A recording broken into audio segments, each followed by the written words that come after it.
विघ्नहर्ता श्री गणेश, श्री गणेश, श्री गणेश। ओम शूर्पकर्णाय नमः। ओम विघ्नहर्ताय नमः। अब तो आप सबको प्रभु श्री गणेश जी के अनुपम रूप का उचित परिचय प्राप्त हो गया। तो अब मेरे साथ कहिए, ओम गण गणपते नमः, ओम गण गणपते नमः, ओम गण गणपते नमः, ओम गण गणपते नमः, ओम गण गणपते नमः। बस बस बालक बस।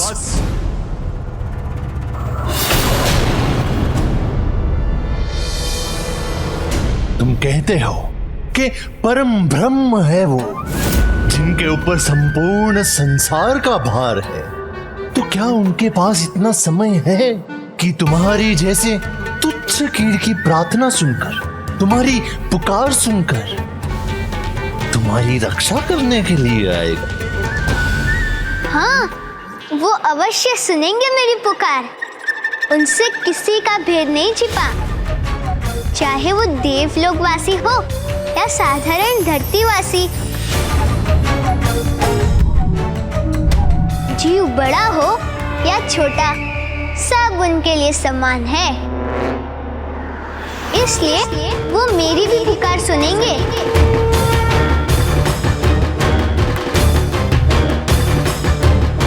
जैसे उन्होंने एक मेंढक दंपति की सुनी थी।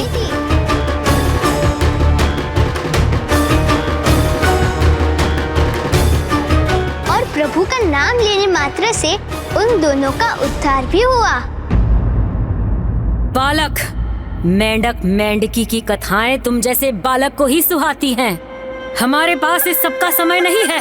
सुरा पद्मन, इसे नहीं असुर माता, ये मात्र कथा नहीं, प्रभु श्री गणेश जी की लीला है जो सभी जीवों को आस देती है। माता, अपनी अंतिम इच्छा पूर्ण कर लेने दीजिए इसे। धन्यवाद। एक बार एक मेंढक दंपति एक कुएं के मुंडेर पर बैठे थे। मेंढकी प्रभु श्री गणेश जी के नाम का उच्चारण कर रही थी।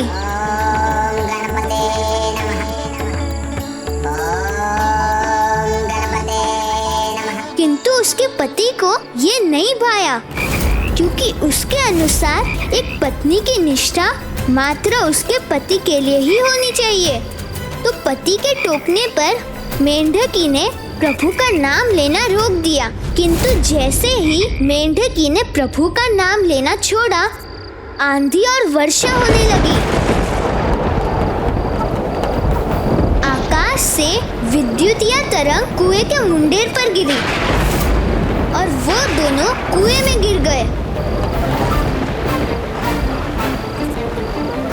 वर्षा निरंतर होती रही। फिसलन के कारण वो दोनों ऊपर भी नहीं चढ़ पा रहे थे और दूसरी ओर एक जल सर्प उन्हें निगलने की ताक में था। उनका जीवन संकट में था। मेंढक तो बचने की आशा छोड़ चुका था, किंतु मेंढकी को अभी भी अपने प्रभु श्री गणेश जी से आस थी। और तब उसने मेंढक से अनुमति मांगते हुए कहा, स्वामी, मुझे प्रभु श्री गणेश जी का नाम लेने दीजिए। लाचार मेंढक ने मेंढकी का निवेदन स्वीकार कर लिया और मेंढकी प्रभु के नाम का जाप करने लगी।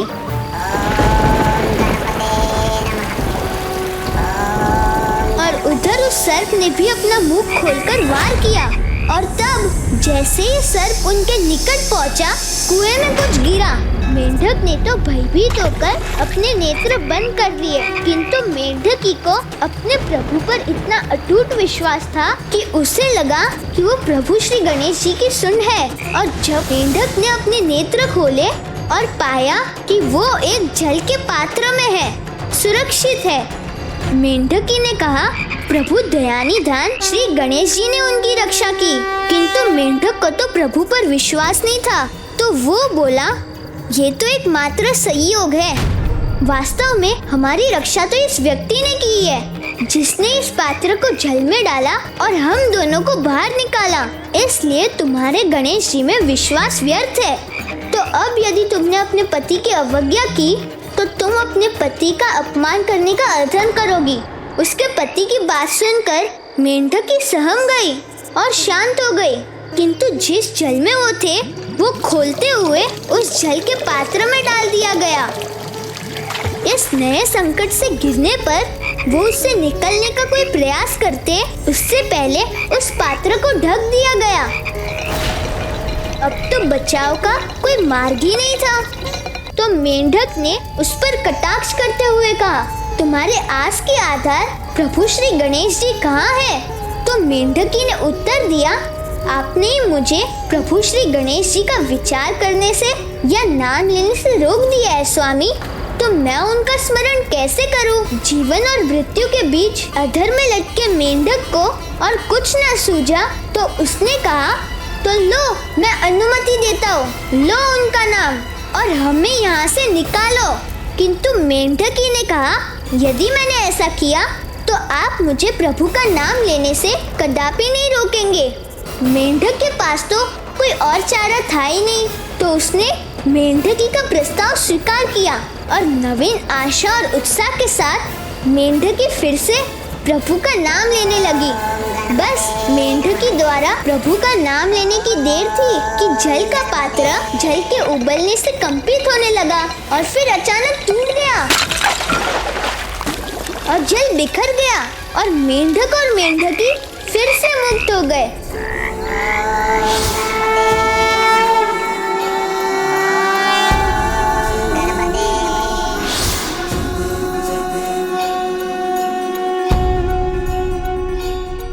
जिस प्रकार विघ्नहर्ता श्री गणेश जी का नाम लेने से उन दोनों की जीवन की निराशा आशा में परिवर्तित हो गई, उसी प्रकार यदि कोई भी जीवन की किसी विकट समस्या से जूझकर निराशा के समुद्र में डूब रहा हो तो अपने भीतर की आशा को जगा कर रखना चाहिए। फिर स्थिति कैसी भी हो, भूकंप, भवंडर, महामारी या कोई और जटिल समस्या, सबके निवारण का आधार मन की आशा है, क्योंकि जहाँ आशा है वहाँ प्रभु श्री गणेश जी साथ है। गणराज विद्या सुखदाता धन्य तुम्हारो दर्शन तेरा मन रमता। जय देव जय देव। सन्नत संपद सबहि भरपूर पावे। ऐसे तुम्हारा को अति भावे। ओ स्वामी नंदन विष्णु गावे। जय देव जय देव।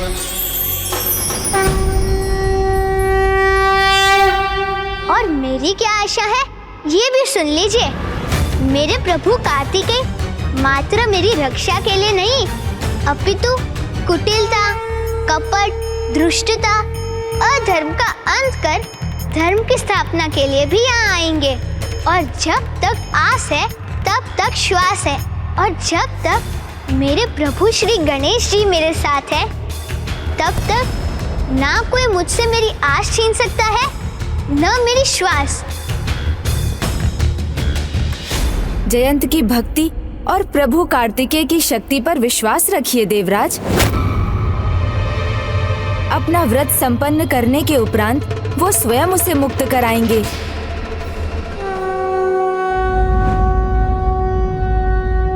मुझे सुब्रमण्यम स्वामी कार्तिकेय पर पूर्ण विश्वास है प्रथम पूज्य गणेश जी।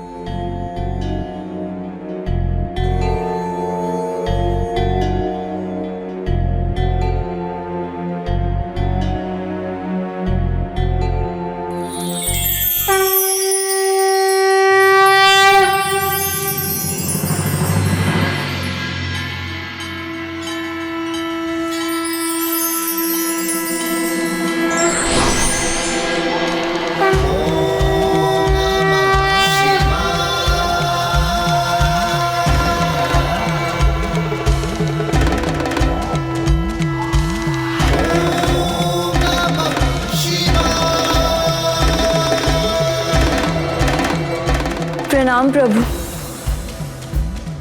प्रणाम माता। कल्याण। कल्याण।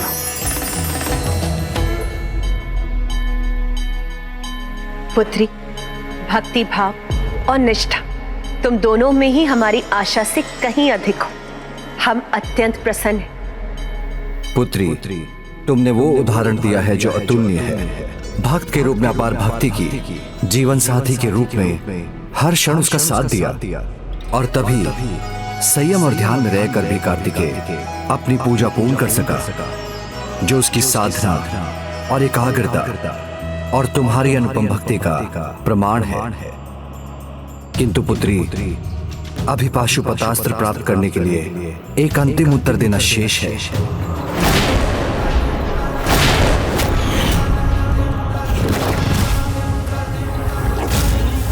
जिस प्रकार अब तक की यात्रा में तुमने एक श्रेष्ठ संगनी होने का उदाहरण प्रस्तुत किया है, तो क्या उसी प्रकार तुम उसके स्थान पर रहकर इस प्रश्न का उत्तर दे सकोगी?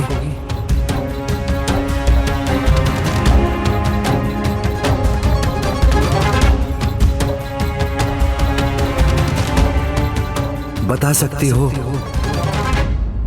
शिव और शक्ति तत्व क्या है?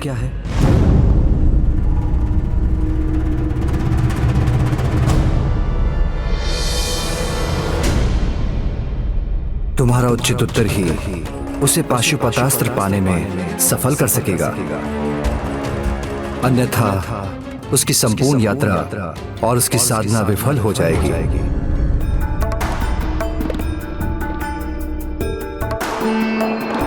मेरे कारण स्वामी विफल हो कि नहीं हो सकता, कदापि नहीं।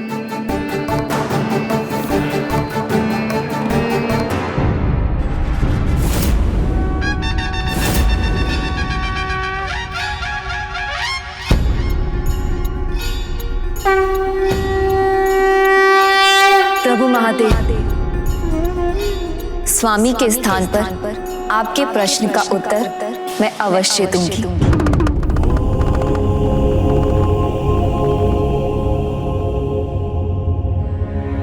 शिव और शक्ति तत्व क्या है?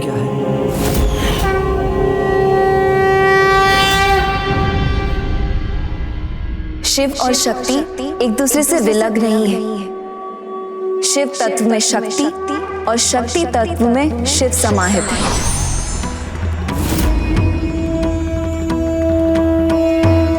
निष्क्रिय या शांत होने पर वो शिव तत्व है और सक्रिय अथवा गतिशील होने पर शक्ति।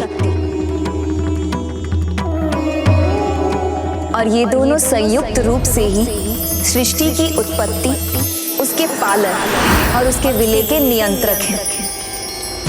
और सृष्टि के निर्माण, उनका पालन और विनाश की लय इसी प्रकार गतिमान रहती है।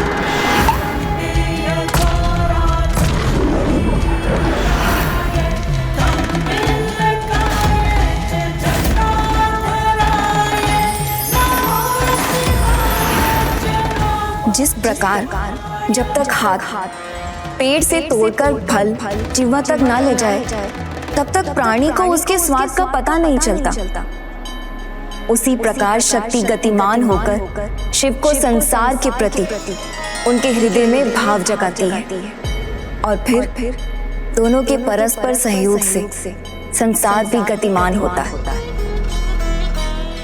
उसी प्रकार मेरे सहयोग से स्वामी की पूजा भी पूर्ण हो रही है।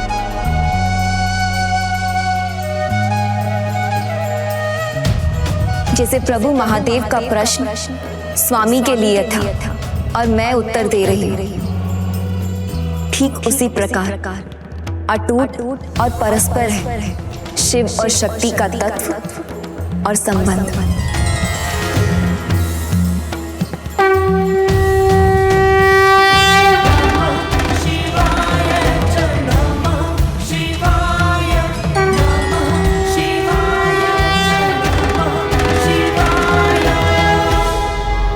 शिव और शक्ति के भांति पति और पत्नी भी अभेद हैं और एकाकार होकर नई रचना का निर्माण करते हैं, आगे बढ़ते हैं।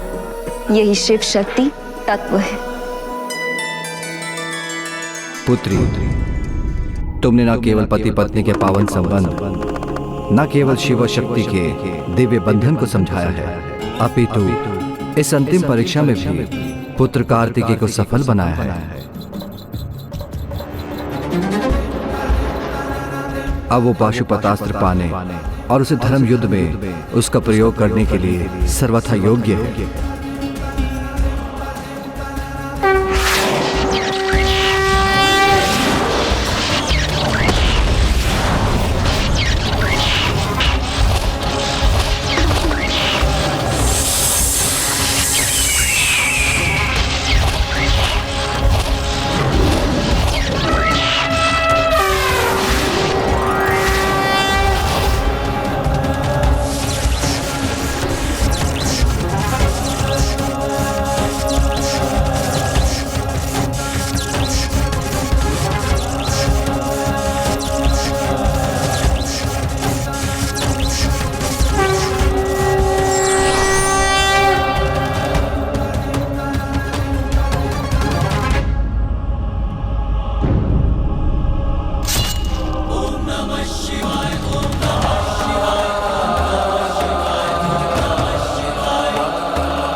पुत्र, अब तुम मेरे शक्ति दंड और पशुपतास्त्र अर्थात शिव और शक्ति दोनों के ही अस्त्रों से संपन्न, और इसका श्रेय देवसेना को भी जाता है।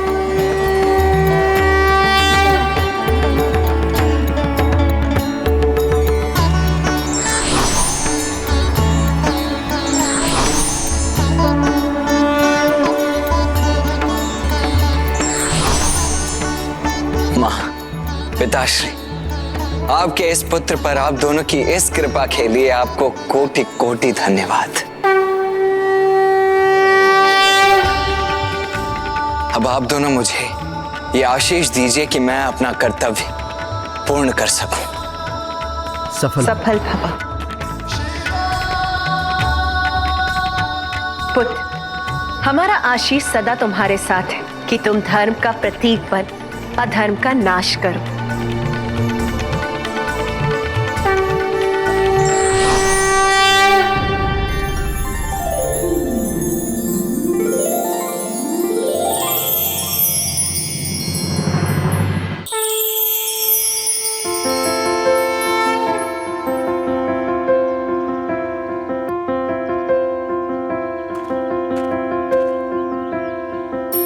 भ्राता, भ्राता, आप इसी का विचार कर रहे हैं ना कि यहाँ क्या और कैसे हुआ? ये तो आपकी परम भक्त कुमारी देवसेना जी की भक्ति के चरम का ही परिणाम है। विकट परिस्थितियों में भी सभी कष्ट स्वयं सहकर उन्होंने आपकी पूजा, आपके व्रत में कोई कमी नहीं आने दी। सर्वप्रथम आपके पद चिन्हों पर चलकर उन्होंने आपके समान तीर्थ यात्रा पूर्ण की। अर्थात प्रथम वचन, किसी भी व्रत या उपवास में समानता की भागीदारी निभाना।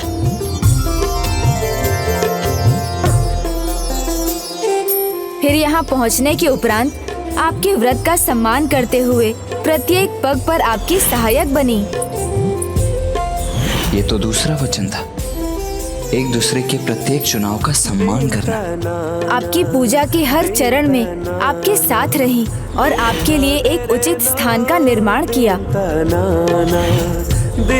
जो तीसरा वचन था, एक दूसरे की आवश्यकताओं और सुख का ध्यान रखना। और जब आप ध्यान में लीन थे तो आपके स्थान पर उन्होंने आपकी पूजा संपन्न की।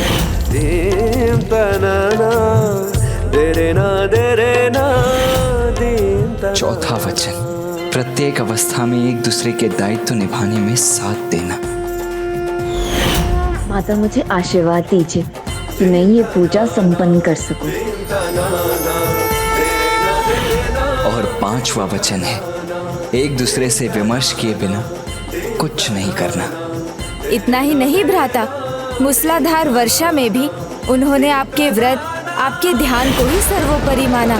जलधारा को आप तक पहुंचकर आपका ध्यान भंग नहीं करने दिया। सदैव एक दूसरे का सम्मान करना किसी भी कारणवश एक दूसरे का अपमान कदापि नहीं होने देना। तुमने मेरे लिए इतना कुछ किया, मैं उसका धन्यवाद कैसे करूं? धन्यवाद कैसा स्वामी, मैंने तो बस अपना कर्तव्य निभाया। आश्चर्य है, एक पत्नी विवाह के बंधनों में बंध कर भी जो कार्य नहीं कर पाती, तुमने तो उन्हीं वचनों को निभा दिया है। अब इसका क्या अर्थ समझूं मैं? कदाचित अब भाभी माँ से भ्राता विवाह की बात करेंगे। आप इसे मेरी श्रद्धा कहे या सेवा, ये तो आपके ऊपर है स्वामी, किंतु मैंने जो किया वो तो अटूट भक्ति से ही प्रेरित था। और मुझे आशा है कि जिस प्रकार मेरे हृदय ने आपको स्वीकार किया, उसी प्रकार आप भी मुझे स्वीकार करेंगे। आपने मेरे लिए जो कुछ भी किया है, मैं उससे बहुत प्रभावित हूँ और आपको धन्यवाद भी करता हूँ। मैं आपको स्वीकार करता हूँ।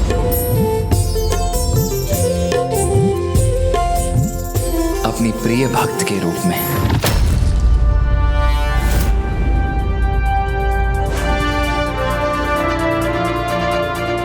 मैं अपनी कृतज्ञता व्यक्त करने के लिए और बहुत कुछ कहने का इच्छुक हूं, किंतु अभी मैं अपना ध्यान कहीं भी भटकने नहीं दे सकता, क्योंकि अभी मेरा कार्य अधूरा है। मुझे अभी अधर्म का नाश करने और अधर्मियों को दंडित करने का कर्तव्य भी निभाना है।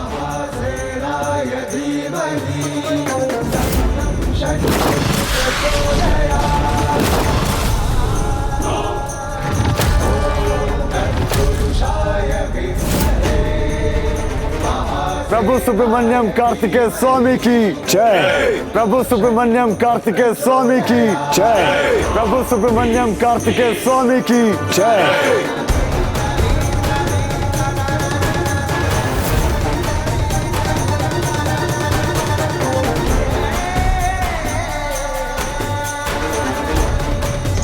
प्रभु सुब्रमण्यम कार्तिकेय स्वामी की जय। प्रभु सुब्रमण्यम कार्तिकेय स्वामी की जय।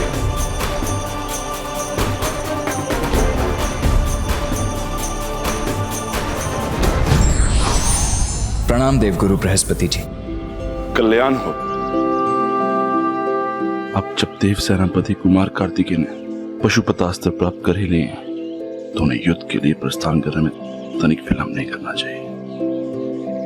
देवराज सेनापति वीरबा, देवगुरु बृहस्पति जी के आदेश का पालन करने के लिए तैयार हो जाइए और स्मरण रखिए, ये युद्ध कठिन अवश्य होगा, किंतु इस युद्ध को हम सभी योद्धाओं को मिलकर संपूर्ण साहस, शक्ति और अटूट विश्वास के साथ लड़ना है। और इसके लिए हम अभी इसी क्षण महेंद्रपुरी की ओर प्रस्थान करेंगे।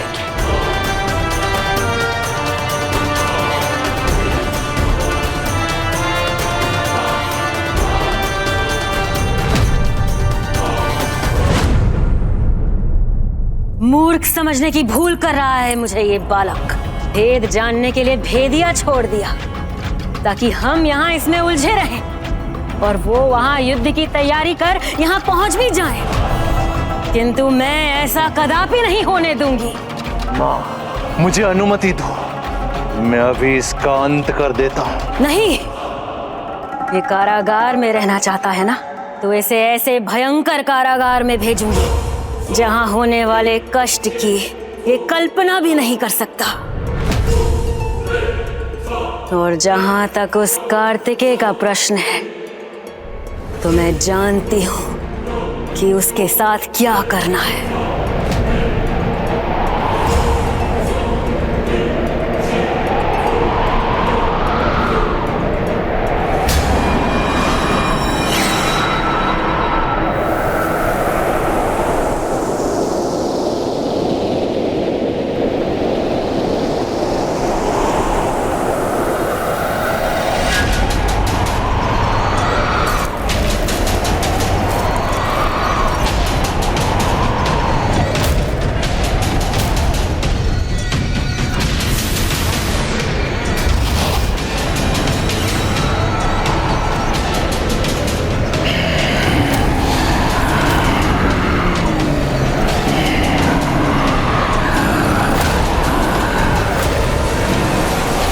भ्राता, मुझे आज्ञा दें, मैं यहाँ से महेंद्रपुरी तक अपनी सूंड से पुल बना दूंगा, जिससे हमारी सेना वहाँ तक पहुँच सके। प्रभु, देव सेना आगे बढ़ने को तैयार है।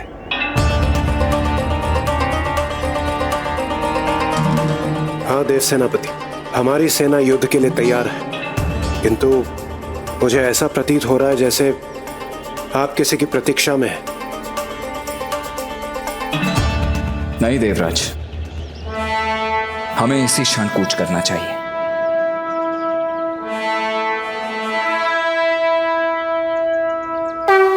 प्रणाम प्रभु।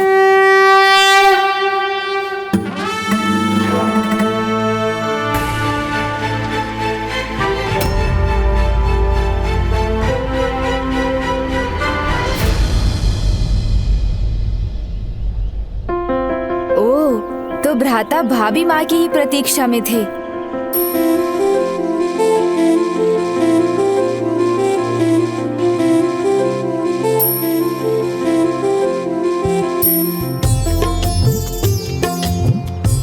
प्रभु, माँ के अनुसार युद्ध के लिए प्रस्थान विजय तिलक के उपरांत ही करना चाहिए। ये सौभाग्य मुझे प्रदान करने की कृपा कीजिए। तोरे नैना मोरे नैना दोनों के हैं एक नैना,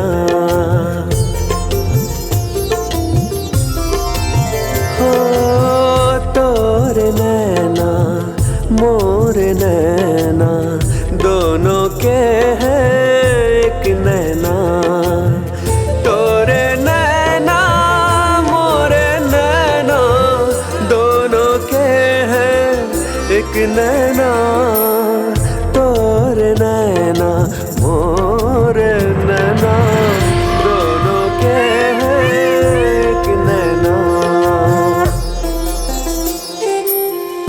यदि आप मुझसे प्रसन्न होकर मुझे अपनी पत्नी के रूप में स्वीकार करने के लिए तैयार हैं, तो आप जाने से पहले एक बार मुड़कर मुझे अवश्य देखेंगे। दिन तनाना दिन तनाना देरे ना दिन तनाना दिन तनाना दिन तनाना देरे ना दिन तनाना।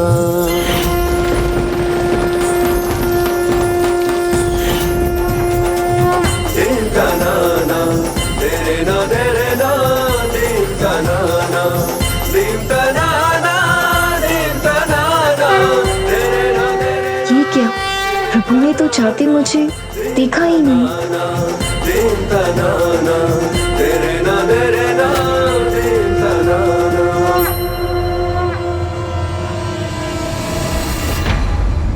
खड़े क्यों हो? जाओ और जाकर उस कार्तिकेय और उसकी सेना की सूचना लेकर आओ।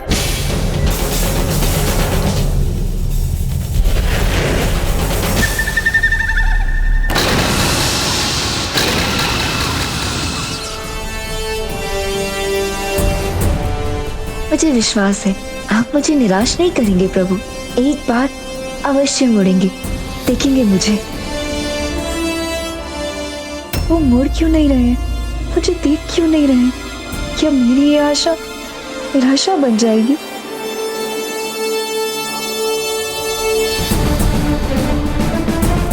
मयूर जी,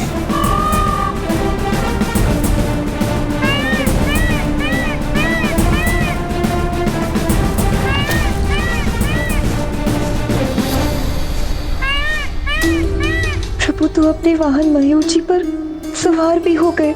वो मुड़ क्यों नहीं रहे, मुझे देख क्यों नहीं रहे?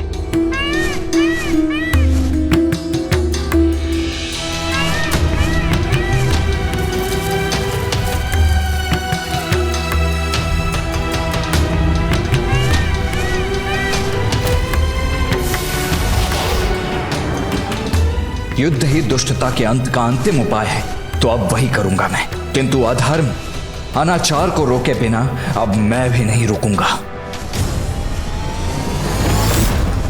प्रभु सुब्रमण्यम कार्तिकेय स्वामी की जय। प्रभु सुब्रमण्यम कार्तिकेय स्वामी की जय।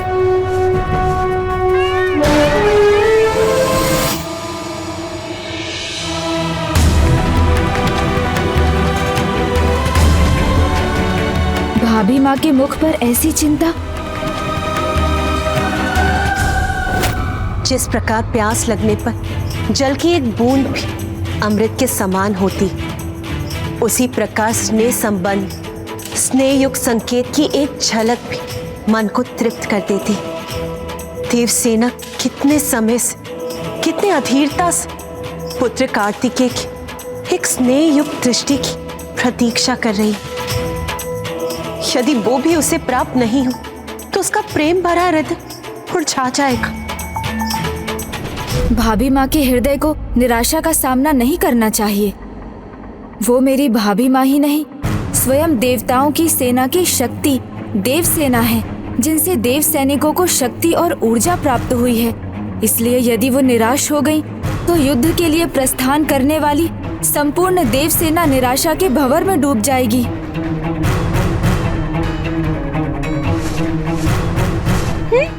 नहीं देख रहे हैं प्रभु।